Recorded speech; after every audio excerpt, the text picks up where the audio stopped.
વર્તમાનમાં વધતા જતા શિક્ષણના વ્યવસાયીકરણના માહોલમાં આપે સરકારી પ્રાથમિક શાળાના શિક્ષક તરીકે ગુજરાત રાજ્યના એક ખૂણામાં એક ગામમાં નિસ્વાર્થ ભાવે શિક્ષણની જ્યોતને પ્રજ્વલિત રાખવામાં આપેલ યોગદાન ઘણું પ્રશંસનીય છે.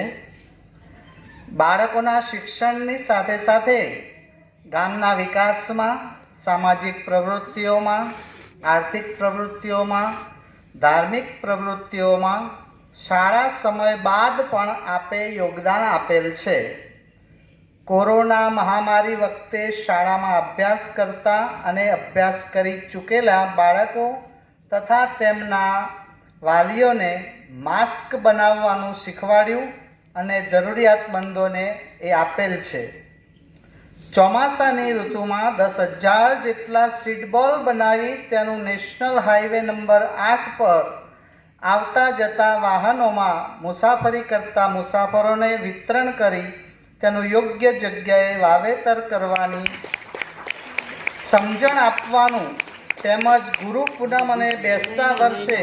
બાળકો દ્વારા માતા પિતાની પૂજા કરાવી આરતી ઉતરાવવાની સંસ્કાર પ્રવૃત્તિમાં તેમજ બાળકો આર્થિક ઉપાર્જન કરી શકે એ માટે બ્યુટી પાર્લરનું કામ ઉપરાંત નકામી કંકોત્રીઓ, કપાસના કાલા,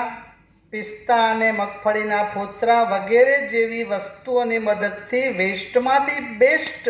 એવા વોલપીસ બનાવતા તમે શીખવાડ્યું છે.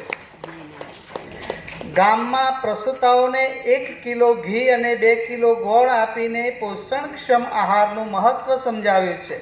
તેમજ દર વર્ષે ઉનાળામાં લીમડાનો મોર અને શિયાળામાં ઉકાળાનું વિતરણ કરેલ છે. કોઈ પણ જાતના આર્થિક વળતરની અપેક્ષા વિના જ શિક્ષણ તેમજ સામાજિક ક્ષેત્રે વિવિધ સેવા આપતા મહેસાણા જિલ્લાના વિસનગર તાલુકાની શ્રી ભાંડુપરા પ્રાથમિક શાળાના શિક્ષિકા શ્રીમતી નયનાબેન અમૃતલાલ સુથારને આદર્શ શિક્ષક તરીકે સન્માન આપતા અને ગુજરાતી સાહિત્યમાં નોકરી ભાગ પાડતા ગૌરવપ્રદ પારિજાત એવોર્ડનું વર્ષ 2025નું દ્વિતીય ઇનામ જાહેર કરતા